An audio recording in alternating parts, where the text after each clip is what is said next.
Hello friends, welcome to study G K point channel. दोस्तों, ancient history का topic 5 करेंगे जो कि होगा मौर्य काल। अगर आप चैनल पर पहली बार आए हैं तो चैनल को सब्सक्राइब कर लें। चलिए पहला क्वेश्चन देखते हैं। मौर्य साम्राज्य की स्थापना किसने की थी? मौर्य साम्राज्य की स्थापना की थी चंद्रगुप्त मौर्य ने। नंद वंश के अंतिम शासक घनानंद को हराकर 322 ईसा पूर्व में चंद्रगुप्त मौर्य मगध की गद्दी पर बैठा था। क्वेश्चन 2, चाणक्य किसका प्रधानमंत्री था? चाणक्य चंद्रगुप्त मौर्य का ही प्रधानमंत्री था। चाणक्य की सहायता से ही चंद्रगुप्त मौर्य मगध की गद्दी पर बैठा था। क्वेश्चन 3, चाणक्य को और किस नाम से जाना जाता था? चाणक्य के अन्य नाम थे कौटिल्य और विष्णुगुप्त। चाणक्य को कौटिल्य और विष्णुगुप्त नामों से जाना जाता था। क्वेश्चन 4, सम्राट अशोक किसका पुत्र था? सम्राट अशोक बिंदुसार का पुत्र था और बिंदुसार चंद्रगुप्त मौर्य का पुत्र था। अतः सम्राट अशोक बिंदुसार का पुत्र और चंद्रगुप्त मौर्य का पौत्र था। क्वेश्चन 5, अर्थशास्त्र की रचना किसने की थी?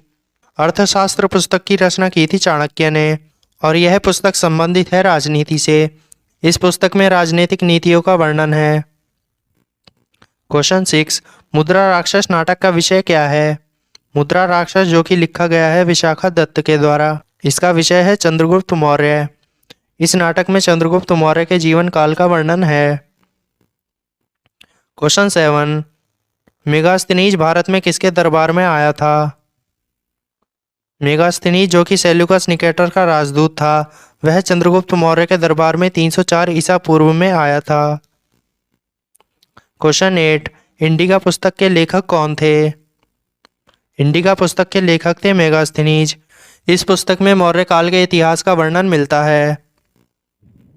क्वेश्चन 9, चंद्रगुप्त मौर्य ने अपने अंतिम दिन कहाँ गुजारे थे? चंद्रगुप्त मौर्य अपने अंतिम दिनों में चले गए थे श्रवणबेलगोला में, जिसकी वर्तमान लोकेशन की बात करें तो है मैसूर, कर्नाटक।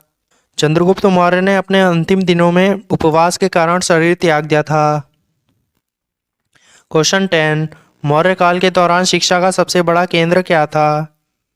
मौर्य काल के दौरान शिक्षा का सबसे बड़ा केंद्र था तक्षशिला विश्वविद्यालय। चंद्रगुप्त मौर्य ने अपनी सैनिक शिक्षा तक्षशिला विश्वविद्यालय से ही प्राप्त की थी। क्वेश्चन 11, चाणक्य निम्नलिखित में से किस विद्या केंद्र से संबंधित था? चाणक्य तक्षशिला विश्वविद्यालय से संबंधित था। चाणक्य तक्षशिला विश्वविद्यालय का प्रसिद्ध आचार्य था। क्वेश्चन 12, मौर्य वंश का अंतिम शासक कौन था? मौर्य वंश का अंतिम शासक था वृहद्रथ, जिसकी हत्या उसके सेनापति पुष्यमित्र शुंग द्वारा कर दी गई थी। क्वेश्चन 13, कलिंग युद्ध किस वर्ष हुआ था? कलिंग युद्ध हुआ था 261 ईसा पूर्व में।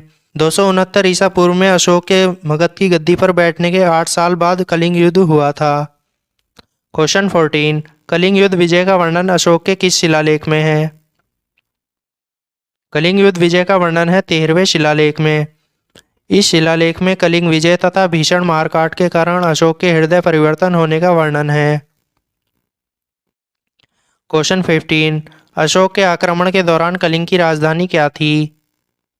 अशोक के आक्रमण के दौरान कलिंग की राजधानी थी तौशाली। क्वेश्चन 16, किस अभिलेख में अशोक का नाम अशोक उल्लेख हुआ है? अशोक के मास्की व गुर्जरा अभिलेख में अशोक का नाम अशोक मिलता है। क्वेश्चन 17, कलिंग युद्ध विजय के बाद अशोक ने किस धर्म को अपनाया था?